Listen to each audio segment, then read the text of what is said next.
Bueno, Ina, cámara graba, cuando quieras.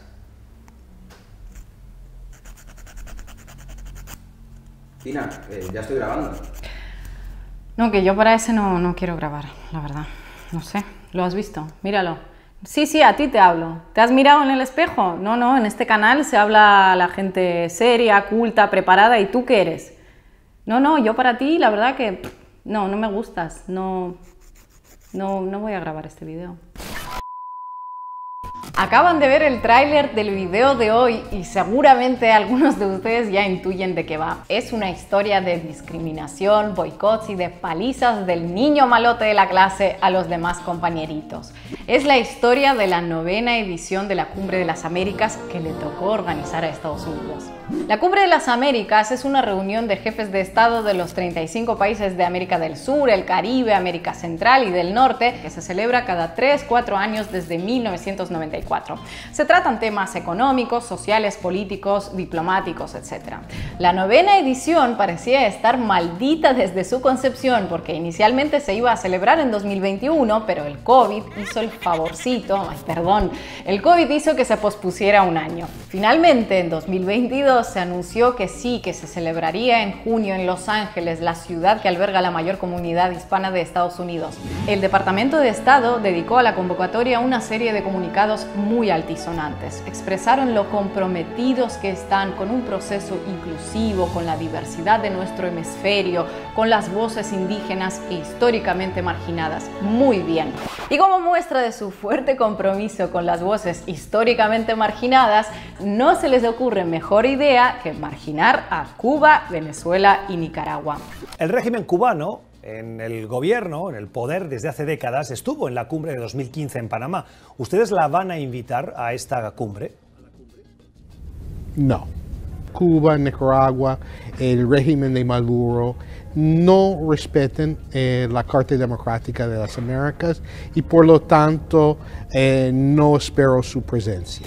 Es decir, vamos a irnos a la cumbre, pero vamos a irnos como yo quiera. Sin Cuba, sin Venezuela y sin Nicaragua. Y ahí es cuando las cosas empiezan a tomar un rumbo inesperado para el organizador. Podríamos decir que toma un rumbo un poco trambólico. Se suponía que esta exclusión iba a pasar desapercibida, sin demasiadas consecuencias. Seguramente Estados Unidos consideraba que los países del hemisferio sur contestarían como deben de hacerlo habitualmente, agachando la cabeza y poco más.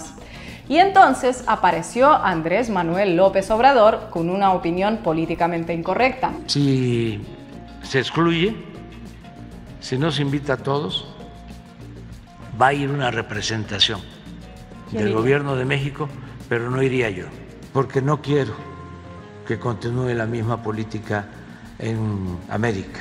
Además, nadie tiene el derecho de excluir. De repente, un presidente latinoamericano se atreve a objetar a alguien que no está acostumbrado a que le contesten en ningún lugar, pero mucho menos desde sus vecinos del sur. Y no solo eso, de repente marca tendencia y genera una reacción en cadena de otros países de la región que dicen: oye, que yo también soy soberano y tampoco me gusta que se vete a nadie, igual mañana me vetas a mí. Bolivia, Guatemala, los países que conforman la Comunidad del Caribe, CARICOM, avisan que no van a ir a una cumbre de las Américas que excluye a parte de las Américas. Argentina, Honduras y Chile tampoco parecen muy convencidos y contentos, aunque dejan en el aire su participación, que posteriormente confirman. Esta rebelión hace saltar las alarmas en Estados Unidos, que empieza a recoger cable un poquito. We haven't made a decision about who will be invited and no invitations have been issued yet. Que no han tomado la decisión final y que las invitaciones todavía estaban en la imprenta, que no cunda el pánico. Una semana antes, el senador Brian Nichols no parecía tener duda alguna, pero ¿será que no le habrán avisado que la lista de invitados aún no estaba cerrada? Tras varios intentos del embajador estadounidense en México, Ken Salazar, de convencer a AMLO y varias negativas de AMLO, las repercusiones sobre esta cumbre con face control en la entrada dieron la vuelta al mundo e hicieron que Estados Unidos volviera a matizar su postura. Bueno, no invitamos a Nicaragua y Venezuela, pero en el caso de Cuba veremos si puede tener alguna representación. Pero semejante acto de generosidad vuelve a chocar con una pared de concreto. Entonces, ¿va a ser cumbre de las Américas o va a ser la cumbre de los amigos de América? ¿Querían una cumbre sin Cuba, Venezuela y Nicaragua? Van a tener su cumbre sin Cuba, Venezuela, Nicaragua y de regalo se llevan también a México, Bolivia, otros 14 países de la comunidad caribeña y probablemente Guatemala. Y es más, vamos a organizar nuestra propia cumbre sin ustedes. Dicho y hecho, la semana pasada los países de ALBA se reunieron en La Habana en una convocatoria antiimperialista en respuesta a esta brillante idea de Estados Unidos de boicotearlos, para que después digamos que Washington solo siembra división y no une. Pero que no se diga que solo amenazaron con bajarse de la cumbre los díscolos de siempre, porque uno que casi se sale del redil fue Jair Bolsonaro. A mediados de mayo, el ultraderechista puso en duda su participación en el foro, lo que obligó a Estados Unidos a enviar de emergencia al ex senador demócrata Chris Dodd a Brasilia para que lo convenciera de asistir. Anda, chico, hasta tendrás un pase VIP con Biden. Se reunirán ustedes dos y todo, les vamos a tomar una foto juntos y todos felices. Bolsonaro finalmente dijo que sí asistiría, pero no perdió oportunidad para lanzarle un dardo a su par estadounidense. Ele viu uma pessoa especialmente para conversar comigo. E ali eu botei as cartas na mesa.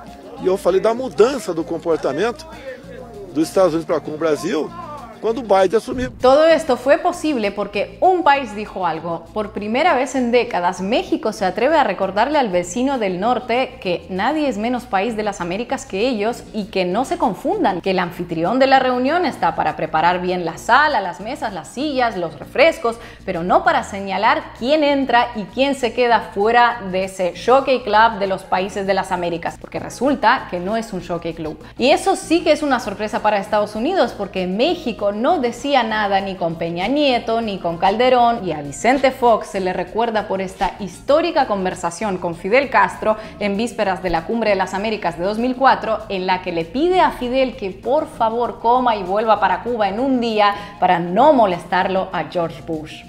Que puedas venir el jueves, sí, que participes en la sesión y hagas tu presentación como sí está reservado el espacio para Cuba, la una. Después tenemos un almuerzo que ofrece el gobernador del estado a los jefes de estado. Inclusive te ofrezco y te invito a que estuvieras en ese almuerzo, inclusive que te sientes a mi lado y que terminado el evento y la participación, digamos, ya te regresaras.